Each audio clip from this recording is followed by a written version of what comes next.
Bonjour. Il y a 9 à 10 000 ans, la carotte poussait à l'état sauvage en Afghanistan, puis au fil des siècles et au gré des exploitations humaines, elle va conquérir le Moyen-Orient, puis l'Asie, l'Afrique et l'Europe. Au début du XXe siècle, la découverte du carotène et de ses bienfaits par les chercheurs contribue à populariser la carotte et aujourd'hui un légume sur 5 acheté est une carotte. Sans oublier les fans de celle-ci, qui sont un véritable trésor culinaire et sont aussi excellentes pour notre santé. En effet, elles possèdent une forte teneur en sels minéraux, elles contiennent de la chlorophylle aux actions bénéfiques sur le transit, et enfin, les fans de carottes sont riches en vitamine B9 qui contribue à la formation de globules rouges et en vitamine C qui aide à stimuler le système immunitaire. Bref, tout est bon dans la carotte. Alors, pourquoi s'en priver? D'autant qu'avec une botte d'excellentes carottes à 2,50 €, le plaisir des papilles et le bonheur du partage sont à la portée de tous. À ce propos, pourquoi ne pas considérer aussi la cuisine comme une savoureuse thérapie, comme une pratique bienfaitrice qui génère d'agréables émotions grâce à un potentiel illimité de création culinaire. En effet, cuisiner en toute sérénité offre la possibilité de s'exprimer de manière totalement divertissante, d'autant qu'il existe une infinité de produits, de sorte qu'un cuisinier dispose de plus de notes qu'un musicien, comme l'a si bien écrit Pierre Gagnère, sans oublier cette mémorable citation de Théodore Zeldin: « La gastronomie est l'art d'utiliser la nourriture pour créer le bonheur ».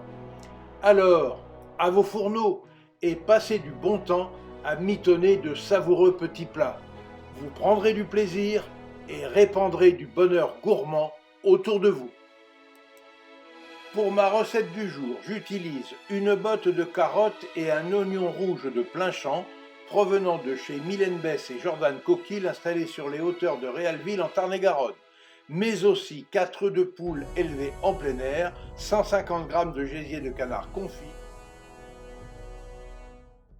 Pour la réalisation de la vinaigrette, je mélange un oignon rouge émincé, une cuillère à soupe de moutarde Fallot à l'estragon, une cuillère à soupe de vinaigre Melfort, 2 cuillères à soupe d'huile de colza, une pincée de fleur de sel et du poivre du moulin. Pour le pesto de fan de carottes que je réalise la veille, pour lui laisser le temps de s'exprimer, je mixe ensemble les feuilles de fan de carottes avec 3 gousses d'ail violet, un morceau de tome de Rodez, l'excellent parmesan aveyronnais, le jus d'un demi-citron, 2 cuillères à soupe d'huile d'olive, une cuillère à soupe de miel de fleurs de carotte, une pincée de sel et du piment d'Espelette.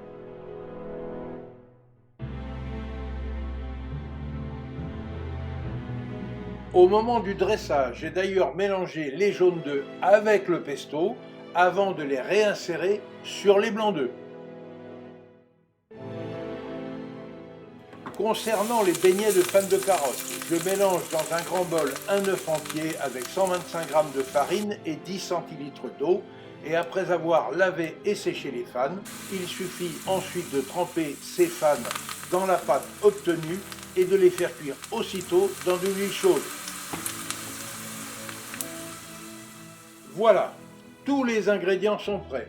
Il suffit maintenant de dresser à l'assiette les carottes râpées, les beignets, les œufs au pesto et de décorer avec quelques fleurs comestibles du jardin comme bégonia, lotier, corniculé, jasmin et pâquerette. Pour accompagner cette copieuse assiette, je recommande un très bon vin rosé comme l'excellente cuvée Arthur, cépage Grenache Mourvèdre Cinsault du château Le Bouis en appellation AOP La Clappe.